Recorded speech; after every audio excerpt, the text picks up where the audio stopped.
I should have known she was planning to destroy me the moment she smiled when I suggested the vacation.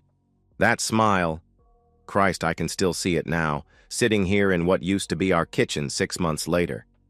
It wasn't the warm, genuine expression I'd fallen in love with 15 years ago. This was different, calculated, like she'd been waiting for me to hand her exactly what she needed. But I'm getting ahead of myself. The real moment I should have known my marriage was over wasn't when I caught Jenna in that hotel room with Marcus Webb's hands all over her. It was 3 weeks earlier, when she stopped looking me in the eye during dinner. We were eating the chicken parmesan I'd made, one of the few dishes I could manage after 12-hour shifts at the construction site. I was telling her about the problems we'd had with the foundation pour that day, how the concrete truck broke down and cost us half a day's work. Normal conversation, the kind of thing married couples share. She nodded in all the right places, made appropriate sounds of sympathy, even asked a follow-up question about whether we'd meet our deadline. But her eyes never left her plate. When I really thought about it later, she hadn't made eye contact with me in weeks. That's when the paranoia started creeping in, though I didn't recognize it at the time. Her phone was always face down now. She'd started this new fitness routine, buying clothes I'd never seen before. Not the practical stuff she usually wore, but things with lace and colors that made her skin glow. When I'd reach for her shoulder while she was doing dishes, she'd flinch like my calloused hands might leave marks on her silk blouse. "We should take a vacation," I said one evening in late March, the words tumbling out before I'd really thought them through. "Just the two of us. Get away from everything." That's when she gave me that smile. "Oh, David," she said, and for a split second, her eyes met mine with something that looked like pity. "That sounds wonderful." I should have paid attention to the pause, should have noticed how quickly she recovered, how her voice got that bright, artificial quality it took on when she was performing for her mother's church friends. "Where were you thinking?" she asked, already pulling out her phone. "That place up in Grand Lake, the resort with the cabin rentals." I'd been researching it for weeks, looking at pictures of couples holding hands by the water, imagining Jenna and me walking those trails like we used to when we were dating. "I've been working doubles for 2 months. We can afford it." "Perfect," she said, typing rapidly. Then she looked up, and I swear I saw calculation flash across her features before the performance resumed. "You know what? We should ask Lily to come with us." My stomach dropped. "Your sister? On our romantic getaway?" "Just for support. You know how I get anxious in new places." She was already texting, probably to Lily herself. "Besides, she's been so depressed since her separation. It would be good for her." Lily had been separated from her husband Rob for 6 months, though she seemed to spend more time out at bars than mourning her marriage. But Jenna had always been protective of her younger sister, and I'd learned to pick my battles. "Sure," I said, "if it'll make you happy." She beamed at me then, a real smile this time, or at least a better imitation of one. "You're the best husband in the world, David." 3 days later, I was packing for what I thought would be a chance to save my marriage. That's when I found the lingerie in her suitcase. Black lace, expensive, tags still on. I'd never seen her wear anything like it. In 15 years of marriage, Jenna's idea of sexy sleepwear was one of my old construction t-shirts. But here was evidence of a whole different person, someone who bought silk and lace and knew exactly how good she looked in it. Someone who just wasn't buying it for me. I stood there in our bedroom, holding that scrap of fabric, and felt the first real crack in the foundation of everything I thought I knew about my life. The drive to Grand Lake should have been peaceful. Spring in Colorado meant clear mountain air and valleys full of wildflowers, the kind of scenery that makes you remember why you chose to build a life here instead of chasing big city dreams. Instead, I spent 3 hours watching my wife and sister-in-law exchange glances in the rearview mirror. They thought they were being subtle, little looks when they thought I was focused on the road. Lily would catch Jenna's eye and raise an eyebrow, or Jenna would give her sister a tiny shake of the head. It was like watching two people communicate in a language I didn't speak, making plans I wasn't invited to understand. "Beautiful country up here," I said, trying to fill the silence that had settled over the car like fog. Jenna murmured, her attention on her phone. Always that damn phone now. Her thumbs moved constantly across the screen, and with each message, her face would brighten in a way that made my chest tight. "Remember when we used to camp up here?"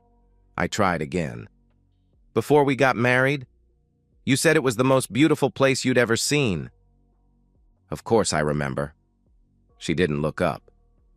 "That was a long time ago." Lily shifted in the back seat. "Jenna tells me you've been working a lot of overtime lately." It wasn't a question, but it felt like one anyway, like I was being interviewed for something. "Construction season's busy, good money while it lasts. Must be hard on the marriage, though. All those long hours." I caught her eyes in the mirror. There was something almost predatory in her expression, like she was probing for weak spots. "We manage fine." "I'm sure you do." She smiled, but it didn't reach her eyes. "Jenna's lucky to have such a dedicated husband." The way she said dedicated made it sound like a character flaw.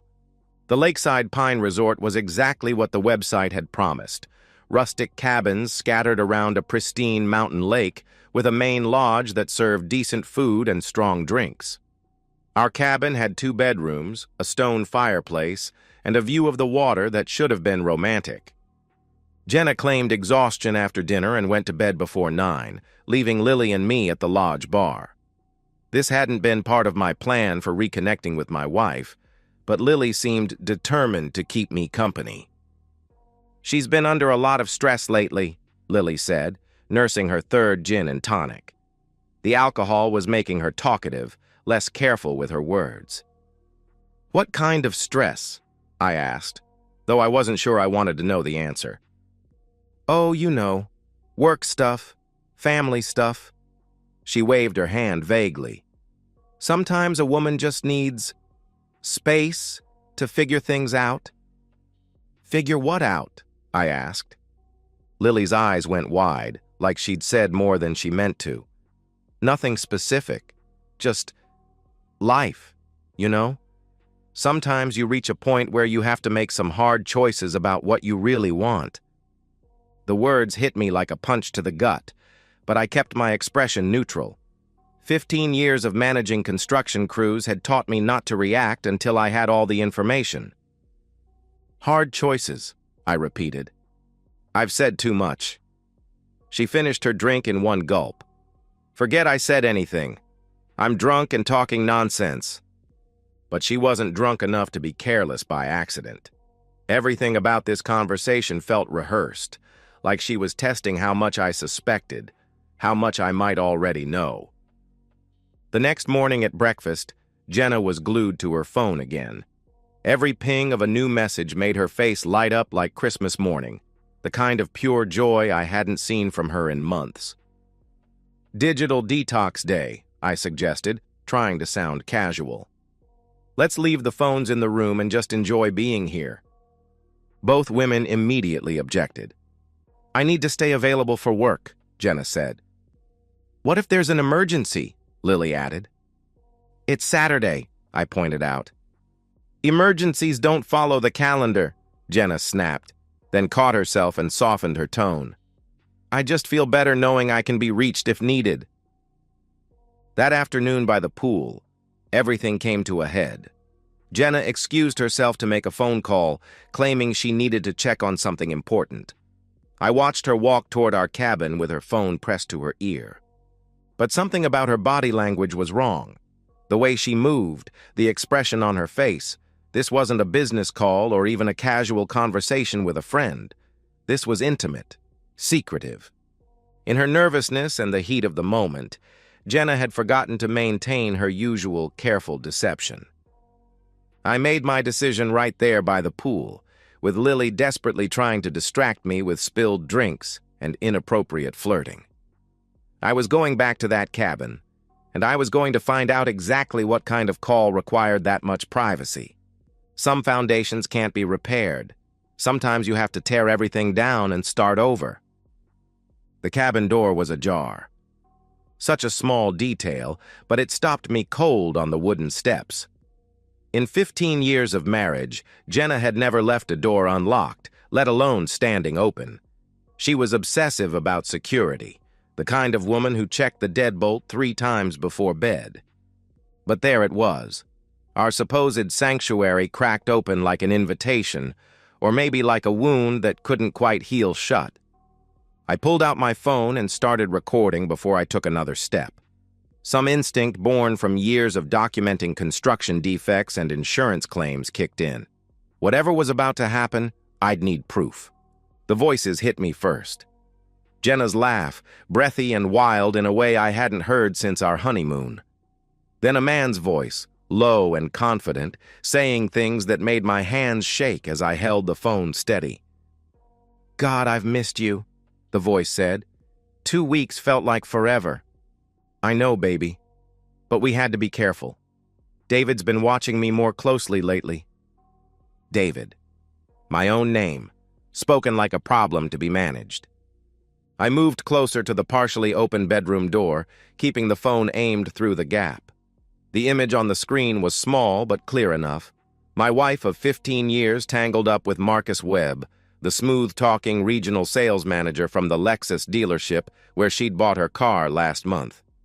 Marcus Webb, all polished charm and expensive suits, the kind of man who smelled like cologne and made promises about luxury that my honest paycheck could never deliver. Everything I wasn't, refined, well-dressed, and apparently convinced that other men's wives were just another commodity to be acquired. "When are you going to tell him?" Marcus asked, his hands moving through her hair like he owned her. "Soon," Jenna whispered. "I just need to get everything in place first. The accounts, the lawyer, all of it. He can't know until I'm ready." "You've been saying soon for months." "I know. But you don't understand David like I do. He seems harmless, but when he's angry..." She shuddered, and I realized she was setting up a narrative, playing the victim before she'd even struck the blow. "He's never hurt you, has he?" "Not physically.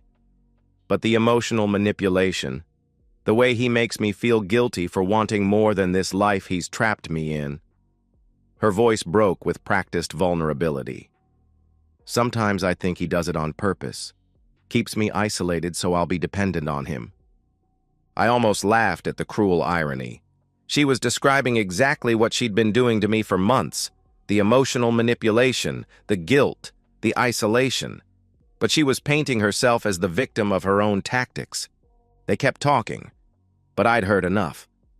The recording was 3 minutes long and contained everything I needed: proof of the affair, evidence of her plan to divorce me while claiming abuse, and enough detail about their timeline to establish that this wasn't some recent mistake, but a calculated campaign.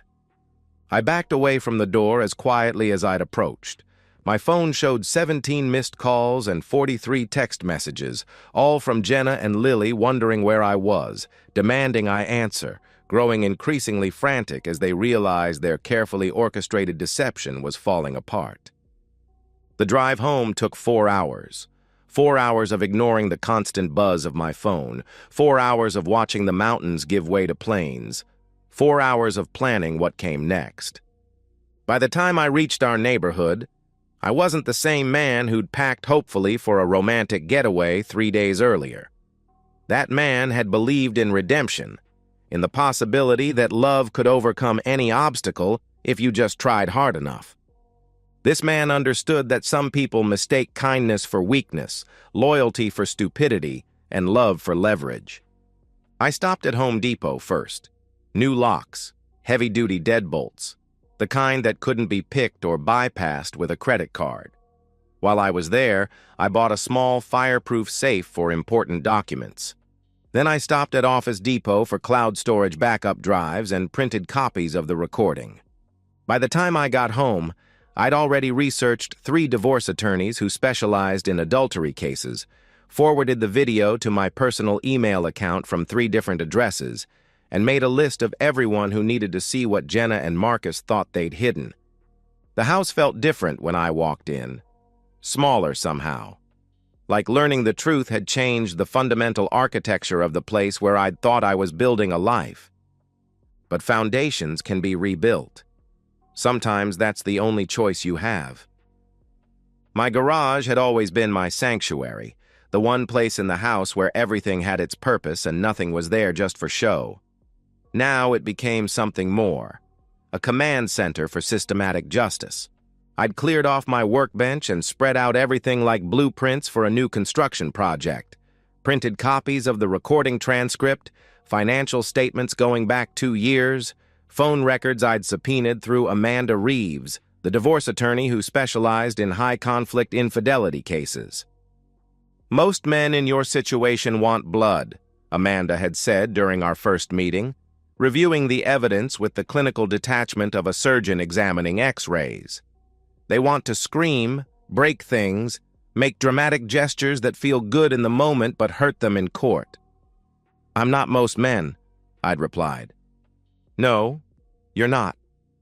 She'd smiled then, the kind of expression a general might wear when surveying a battlefield. "That's why we're going to destroy them completely."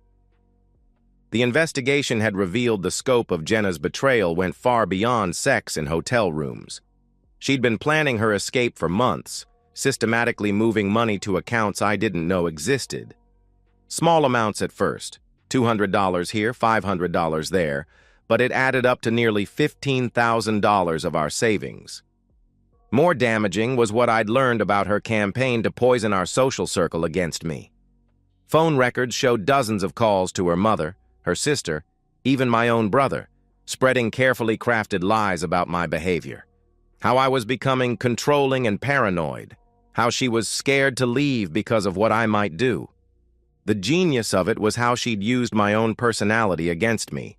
My natural privacy, my tendency to work through problems internally rather than broadcasting them to friends and family.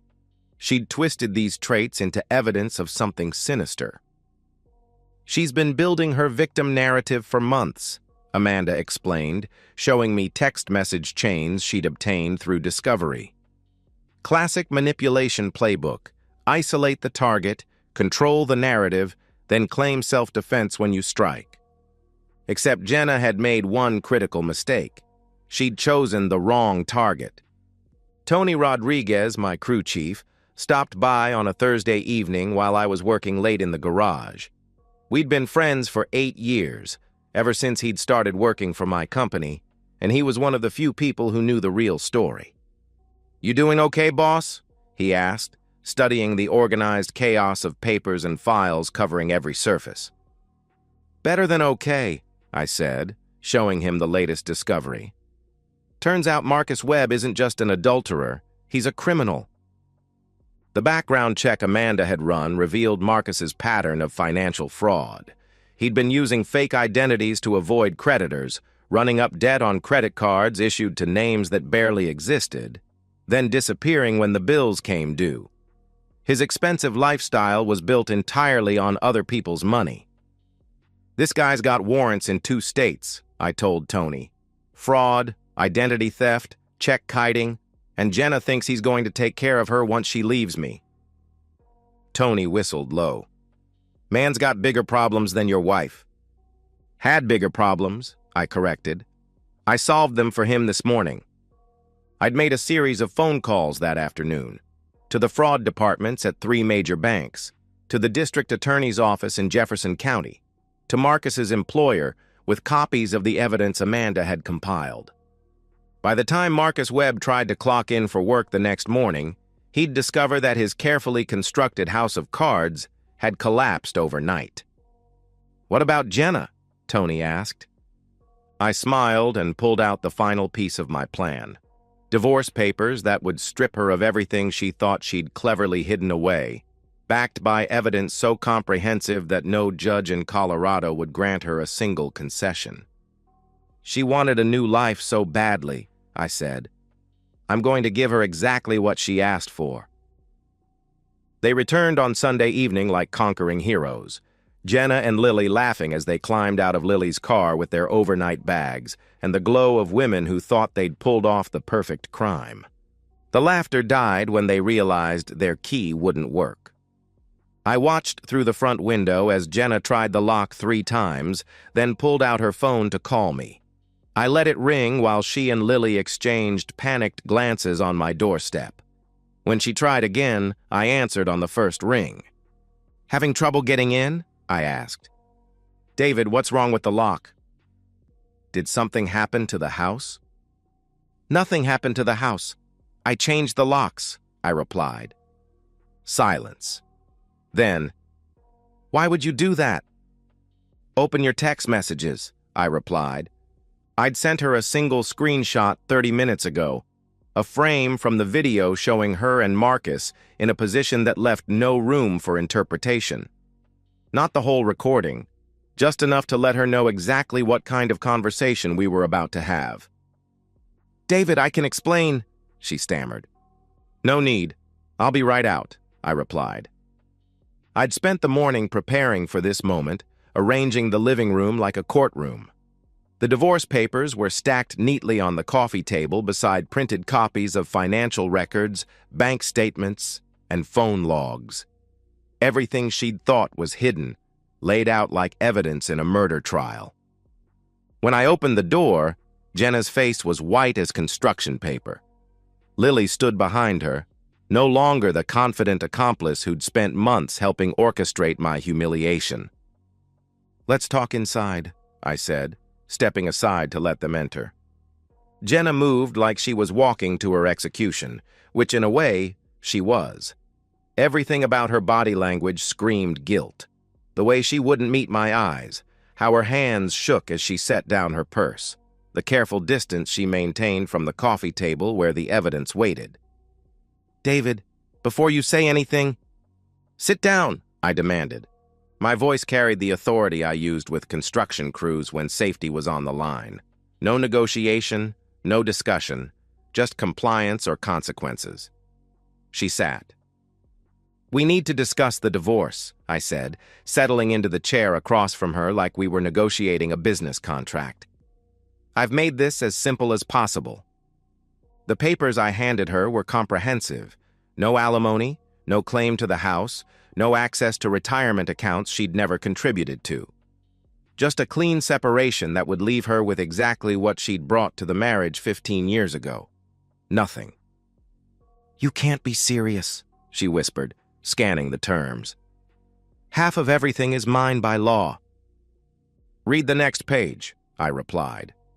The adultery clause was beautifully written, thanks to Amanda's expertise. In Colorado, infidelity doesn't automatically void marital property rights, but it can be used to justify an unequal distribution when combined with financial misconduct. Jenna's secret accounts, her months of lies, her systematic campaign to destroy my reputation, all of it documented and ready for court. "There's no way you can prove any of this," Lily said, finally finding her voice. I pulled out my phone and pressed play. Jenna's voice filled the room, talking about getting everything in place while describing me as emotionally manipulative. Marcus's voice responding with intimate details about their affair. 3 minutes of crystal-clear evidence that would make any trial a formality.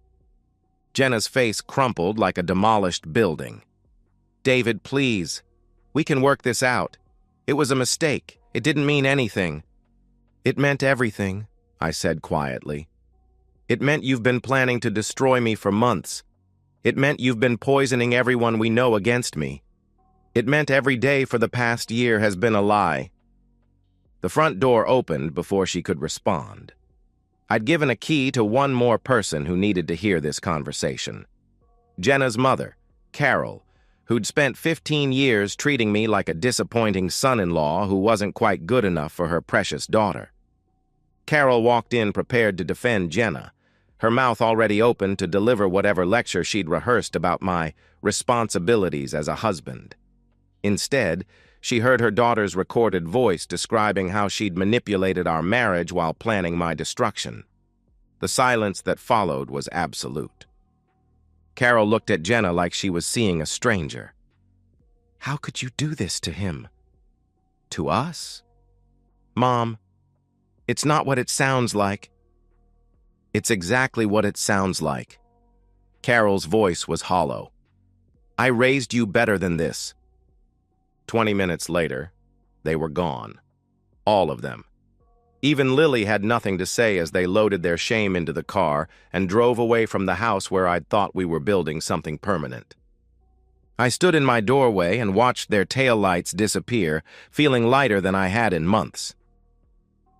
6 months later, I stood on the foundation of a new house in Highlands Ranch, watching my crew prepare for the concrete pour. The October morning was crisp and clear, the kind of Colorado day that makes you grateful to be alive and working with your hands. Looks good, boss, Tony said, checking the forms one final time. This one's going to last forever. That's the plan. The foundation is everything in construction. Get it right, and the house will stand for generations. Cut corners, ignore the engineering, build on unstable ground, and eventually everything comes crashing down. It's a lesson that applies to more than just construction. Jenna's life had collapsed exactly as I'd predicted. The divorce was final within 3 months. She'd signed everything without contest once she realized fighting would only expose more of her lies to public scrutiny. Marcus Webb's legal troubles had multiplied exponentially. He was currently serving 18 months for financial fraud, and his wife had taken him for everything in their divorce. Lily's marriage hadn't survived the revelation of her role in the deception. Rob had filed for divorce as soon as he learned she'd been helping orchestrate affairs instead of working on her own relationship. The sisters were closer than ever now, bonded by mutual destruction and diminished prospects. I hadn't seen any of them since that final confrontation in my living room, though Jenna had tried to contact me twice. Once through a mutual friend, asking if we could talk things through like adults. Once directly, 3 weeks ago, with a text message that simply said, I was wrong about everything. Can we try again? My response had been brief. You wanted a vacation from our marriage. Enjoy the permanent one. The house was quiet now, peaceful in a way it hadn't been for years. I'd kept it exactly as it was, not from sentiment but from practicality. The mortgage was manageable on my income alone, the neighborhood was good, and I'd invested too much work in the renovations to walk away. Some evenings I sat on the deck I'd built by hand, drinking beer with Tony and the crew, talking about work and sports and everything except relationships. These men had stood by me when my marriage imploded, offering the kind of loyalty that can't be bought or manipulated. I built my life on solid foundations. She built hers on lies. Guess which one survived the earthquake? And so, we've reached the end of today's story. Was it what you expected, or did it take a twist you didn't see coming? I'm curious to hear your thoughts. Share them in the comments below, and let's get a conversation going. If this story kept you hooked, make sure to hit that like button. And if you're new here or just haven't subscribed yet, now's the perfect time to join our community. I bring you fresh, captivating stories every day, so click that subscribe button and turn on notifications so you never miss out. Thanks for watching, and I'll see you in the next one.